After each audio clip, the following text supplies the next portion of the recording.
राधे राधे, जय श्री कृष्णा।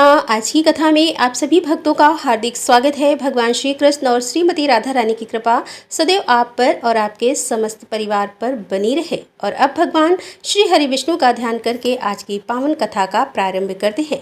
बहुत समय पहले की बात है कि एक राजा थे जिनका नाम था भर्तृहरि। राजा भरतहरि एक कवि भी थे। उनकी पत्नी अत्यंत रूपवती थी।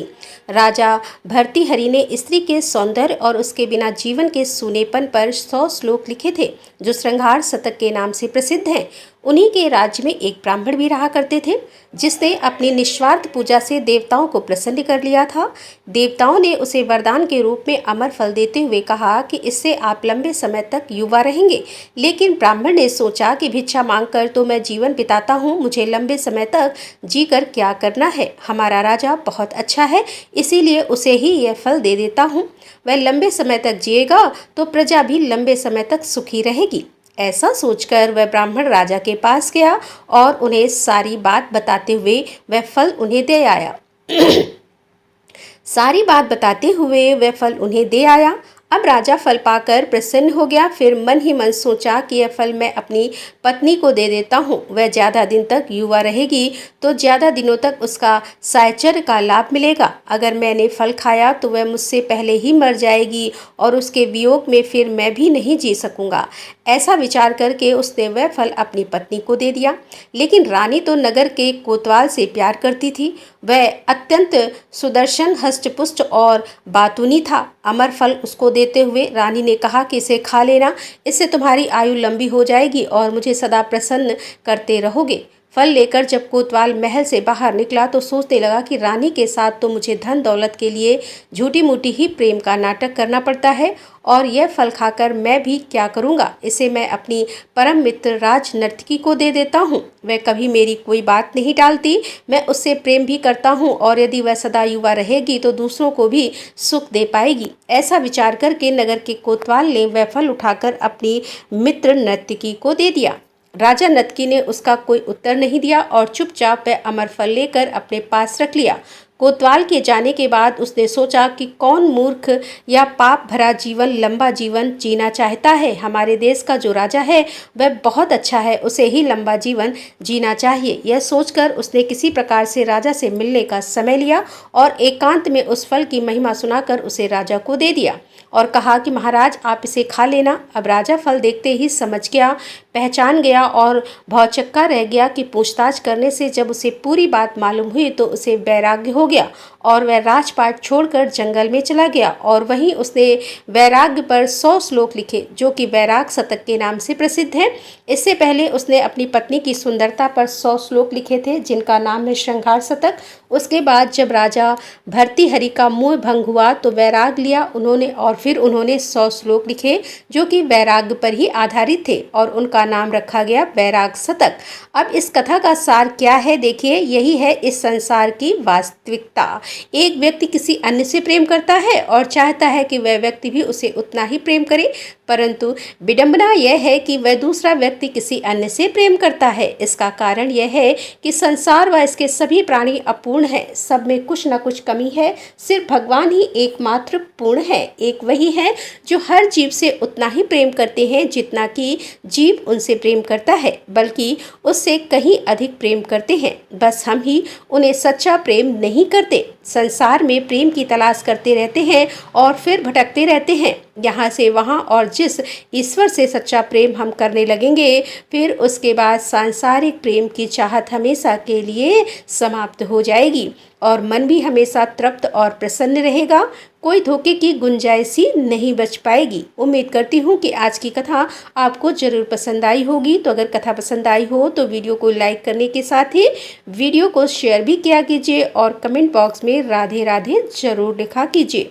और अब सुनेंगे आज का अध्याय। श्रुतिदेव जी कहते हैं कि हे राजन, पंपा के तट पर कोई शंख नाम से प्रसिद्ध परम यशस्वी ब्राह्मण थे, जो बृहस्पति सिंह राशि में उपस्थित होने पर कल्याण में गोदावरी नदी में स्नान करने के लिए गए। मार्ग में परम पवित्र भीमरथी को पार करने के बाद दुर्गम जल शून्य एवं भयंकर निर्जन वन में धूप से विकल हो गए थे। वैशाख का महीना था और दोपहर का समय। वे किसी वृक्ष के नीचे जाकर बैठ गए। इसी समय कोई दुराचारी व्याध हाथ में धनुष धारण किए हुए वहां आया और ब्राह्मण के दर्शन से उसकी बुद्धि पवित्र हो गई और वह इस प्रकार बोला कि हे मुनि, मैं अत्यंत दुर्बुद्धि एवं पापी हूँ। मेरे ऊपर आपने बड़ी कृपा की है, क्योंकि साधु महात्मा स्वभाव से ही दयालु होते हैं। कहाँ मैं नीच कुल में उत्पन्न हुआ व्याध और कहाँ मेरी ऐसी पवित्र बुद्धि। मैं इसे केवल आपका ही उत्तम अनुग्रह मानता हूँ। हे साधु बाबा, मैं आपका शिष्य हूँ, कृपा पात्र हूँ। साधु पुरुषों का समागम होने पर मनुष्य फिर कभी दुख को प्राप्त नहीं होता।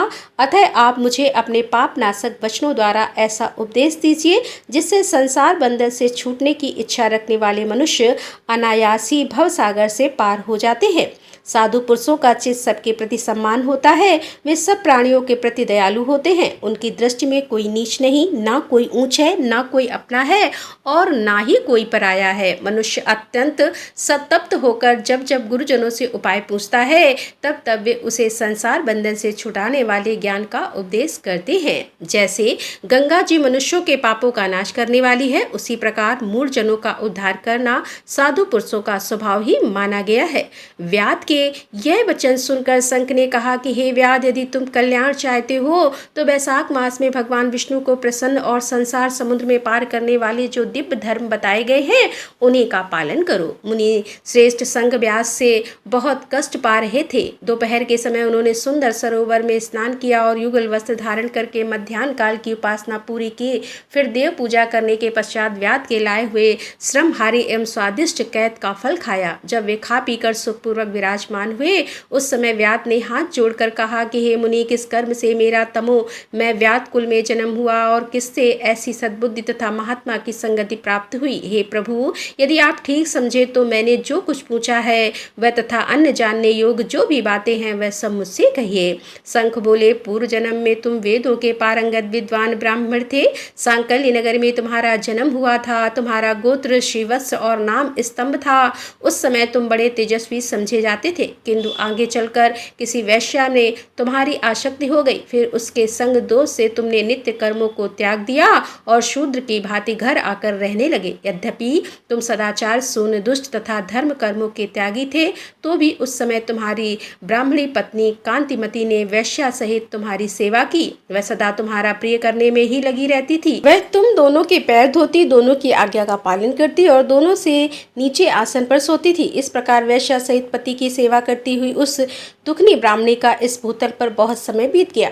एक दिन उसके पति ने मूली सहित उड़द खाया और तिल समेत निष्पाप भक्षण किया। उस अपथ्य भोजन से उसका मुंह पेट चलने लगा और उसे बड़ा भयंकर भगंतर रोग हो गया। वह उस रोग से दिन रात जलने लगा। जब तक घर में धन रहा तब तक तो वैश्या भी वहां टिकी रही। फिर उसका सारा धन लेकर पीछे उसने उसका घर छोड़ दिया। वैश्या तो क्रूर और निर्दयी होती है, उसे छोड़कर दूसरे के पास चली गई।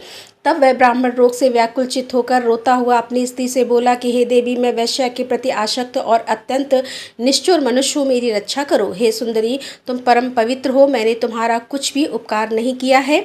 हे कल्याणी, जो पापी एवं निंदित मनुष्य अपनी विनीत पत्नी का आदर नहीं करता वह 15 जन्मों तक नपुंसक होता है। हे महाभाग, दिन रात साधु पुरुष उसकी निंदा करते हैं।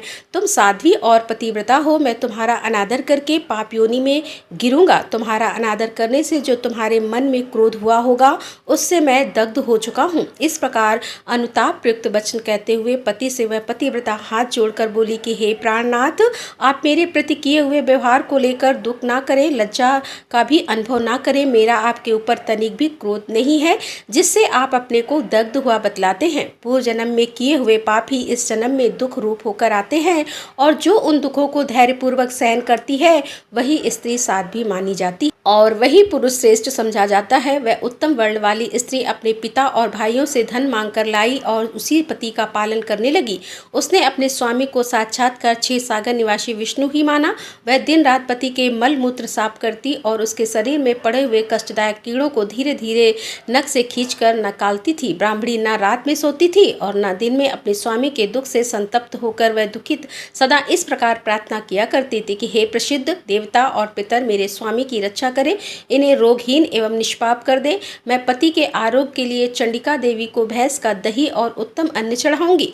महात्मा गणेश जी की प्रसन्नता के लिए मोदक बनाऊंगी और 10 शनिवार को उपवास करूंगी तथा मीठे और घी नहीं खाऊंगी। मेरे पति रोगहीन होकर 100 वर्ष तक जिए। इस प्रकार वह देवी प्रतिदिन देवताओं से प्रार्थना करती थी। उन्हीं दिनों कोई देवल नाम के महात्मा वहां आए और वैशाख मास में धूप से पीड़ित होकर सायंकाल के समय उस ब्राह्मण के घर में उन्होंने पदार्पण किया। ब्राह्मणी ने महात्मा के चरण धोकर उस जल को मस्तक पर चढ़ाया और धूप से कष्ट पाए हुए महात्मा को पीने के लिए शरबत दिया। प्रातःकाल सूर्योदय होने पर मुनि जैसे आए थे वैसे ही चले गए। तदंतर थोड़े ही समय में उस ब्राह्मण को सन्निपात हो गया।